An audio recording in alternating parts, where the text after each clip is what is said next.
The Zamperla Hawk was introduced in 1997 as Zamperla's answer to the Ranger style of ride that had become increasingly popular over the past decade.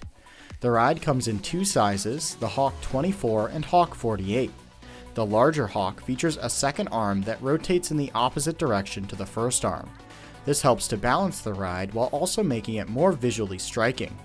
The large Hawk can process up to 720 riders per hour, while the smaller version can still accomplish a respectable 480. Both versions of the Hawk feature 4 sections of back-to-back 3-across seats.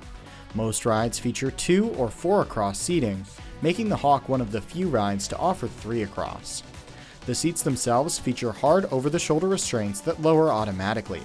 The ride also uses seat sensors to detect the position of riders' restraints and disallow starting of the ride if all restraints are not detected as secure. The arms can spin both clockwise and counterclockwise at up to 13 revolutions per minute. The ride uses a direct drive system powered by an electric motor and controlled by a PLC. The arms feature counterweights, meaning they do not have to build up momentum before inverting riders, though some versions of the ride do. The arms are 70 feet in length, and the seats feature suspended style seating, making riders feel more exposed as their legs are dangling. Combine this with the back-to-back seating that ensures riders are looking at other riders in most seats on the ride, then add the usual Zamperla simplicity, and that's all combined to make the Hawk one of the most popular and enduring Ranger-style rides. They can be found at parks all over the world, but are most popular in the US and Canada.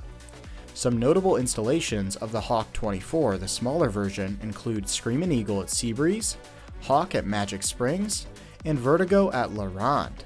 Some notable installations of the Hawk 48 are Aero 360 at Kennywood, Meteor at Dorney Park, and Lumberjack at Canada's Wonderland. Zamperla saw a lot of interest in the Hawk early on, with 3 being built the year after the ride was announced. One named Hammerhead Shark at Six Flags Discovery Kingdom, another was Screamin' Eagle at Seabreeze, and the final 1998 Hawk was named Hawk and was located at Rockin' Raceway in Pigeon Forge. All 3 of these rides were prototypes and experienced some problems early on. This would lead to downtime and Zamperla technicians visiting the rides frequently in their early years to address problems and make adjustments. This would not be a problem at Discovery Kingdom or Seabreeze, but an opportunistic manager at Rockin' Raceway would end up causing an accident. After learning how the ride worked, thanks in part to Zamperla's frequent visits, a manager at Rockin' Raceway installed jumper wires in the Hawk's PLC control system that overrode the seat sensors that prevented ride startup without all restraints secured. This was done in an effort to increase the ride's uptime. This unfortunately led to an accident in March 2004 where the Hawk started without all riders secured, causing one rider to fall to their death.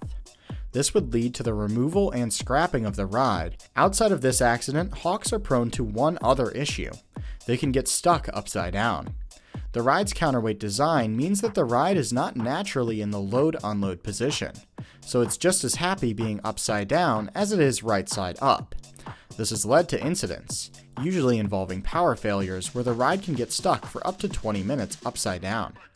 This has happened on Canada's Wonderland's installation as well as Kennywood's, but it's likely happened on others too. Regardless, this is still rare, and in all cases where it has happened, riders were unharmed. The Hawk was one of Zamperla's first thrill rides, and while it was successful somewhat, it's impressive to see how far they have come. Have you had a chance to ride a Zamperla Hawk? If so, what did you think about it? As always, if we got something incorrect or missed something, feel free to correct me in the comments below. This will be the last video in which I mention this in, but if you want to see the remaining 5 episodes of Flat Ride Friday Season 1 without having to wait, consider becoming a channel member. No pressure though. Thanks for watching and see you next week.